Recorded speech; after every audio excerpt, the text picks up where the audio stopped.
Good morning, ladies and gentlemen. Welcome to the show. Listen, I'm glad to have you guys here. Today is Tuesday, July 16th, 2019. And you know what? We got a missing oil tanker. I don't know where it is. Last seen near the Strait of Hormuz. Okay, we'll get into that and other topics. First, let's get the market started. Let's open up the charts right here and take a look at silver.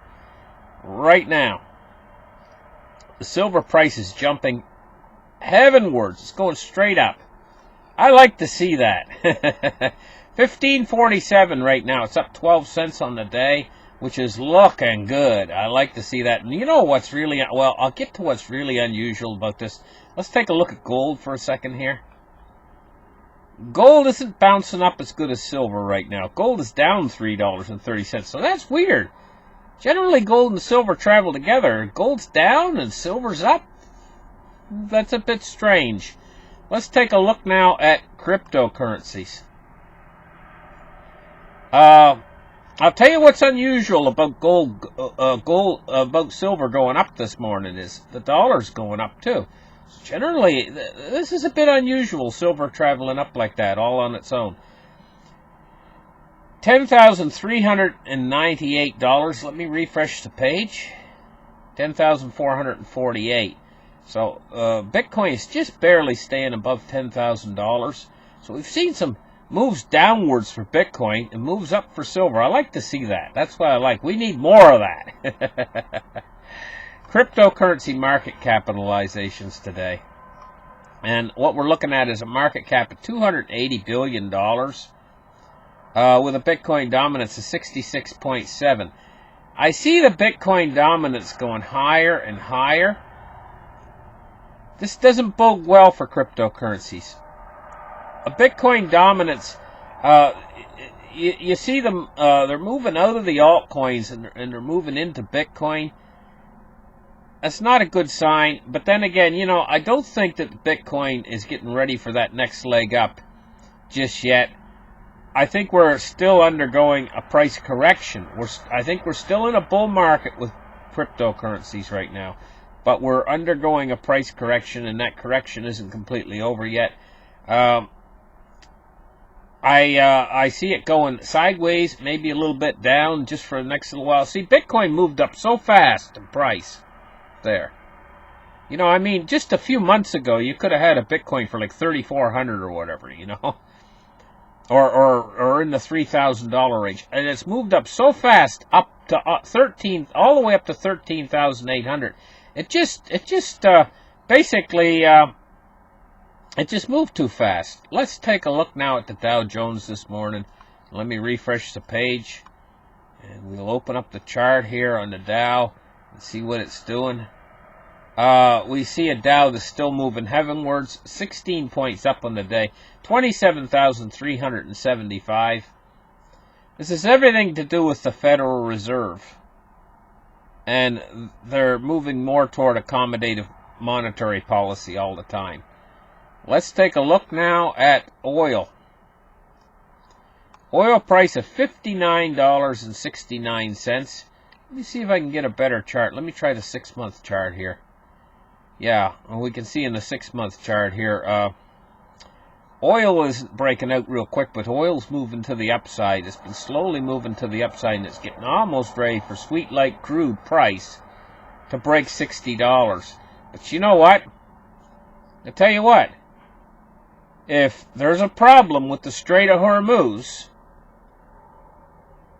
I mean, if a problem breaks out there, a huge problem, I've been finding out that oil price could go so high that it could destroy the entire world's economy if we get a problem in the Strait of Hormuz. Oil price, quite seriously, $200, an estimate of $200 would be cheap oil if the Strait of Hormuz becomes closed, and that's 4 times the price it is now.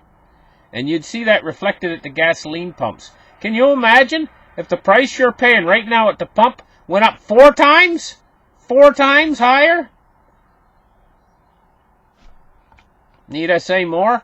Anyway, let's take a look at U.S. Treasuries today. And, we're seeing this bounce back that I've been talking about. A springback action in rising Treasury yields. And we're seeing it today. And I've been talking about that for the last few days. Basically, the Treasuries bouncing back. The yields all rising sharply and quickly. And we're seeing it today, We got almost a 3.7 basis point. Well, just changed to 3.6 basis points on the 7-year. 3.5 basis points on the U.S. 10-year. The U.S. 10-year is now 2.12, and the 30-year is 2.63. And we're seeing rising yields this morning. Now, let's take a look at the U.S. dollar index itself. And this is why I say it's weird for the silver price to be rising at the same time the dollar is rising. So we've seen a steady increase in the dollar this morning. I mean, it was 96.95, running in here. Now it's 97.28. Seeing a steady increase. But now if we go to the silver chart, let's take a look again at silver. Silver is shooting heavenwards. At the same time, the dollar is shooting heavenwards. That's very strange in itself. Now, what about the British pound? Guess what? Look at what the British pound's been doing. This has all got to do with them. They're pricing it in right now. They're pricing it in. They're pricing in a Brexit. No-deal Brexit. Fears of a no-deal Brexit intensify. The British pound is tumbling.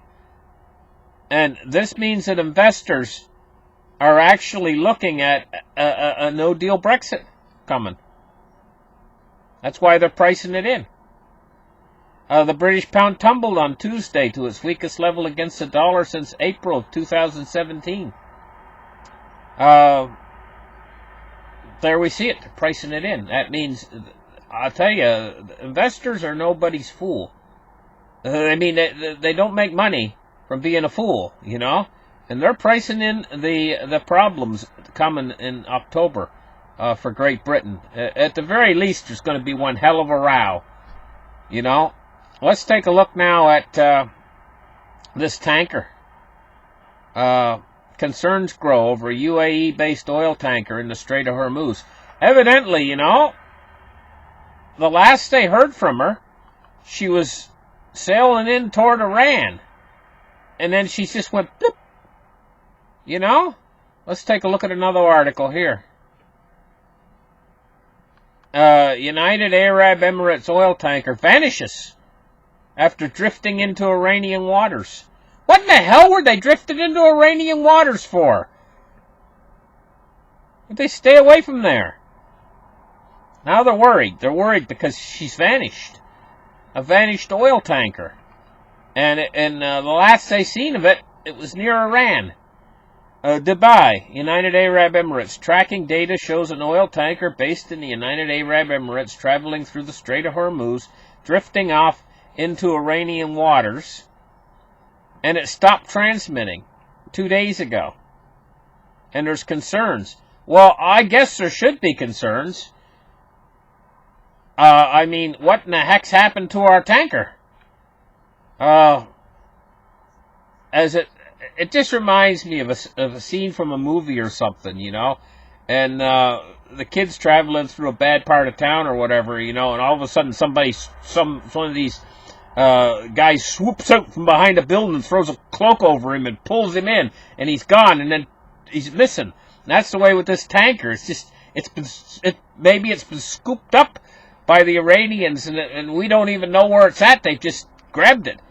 It's gone. It's vanished. A United Arab Emirates oil tanker. I guess it's vanished with all its crew and everything else. It's vanished into Iranian waters. Gone. Well, something's going to happen from this. I don't know. Either that tanker is going to show up again, and it was maybe just a blip on the radar or something, or they forgot to turn on their transmitter, or something happened. Or maybe they've been kidnapped. it and the crew. We just don't know yet. We're going to have to find out just what's going on. But if the Iranians have kidnapped this oil tanker, I say if, because right now it's inconclusive.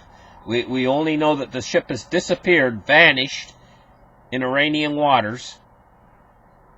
If they've captured that oil tanker, it's going to be trouble. There's going to be trouble. And I've heard that, I've heard rumors that the oil price could, if the Strait of Hormuz is closed off, and I'm going to tell you what, they've got barrages of missiles all up and down the coast of Iran, everywhere. Just get the places just bristling. It's like looking at the back of a porcupine, you know.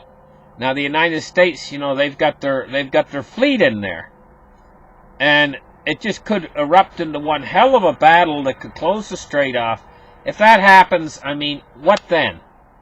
I've heard oil prices could go up 10 times. And it could just push us into the worst economic disaster ever seen, because this is an oil-based economy. So we're going to have to wait and see what happens with this issue right here. Thank you guys for listening to this report, and we'll catch you guys again very, very soon. Bye-bye, guys. Oh, and give me a thumbs up, please. And I really appreciate you guys giving me those thumbs up. Bye-bye for now.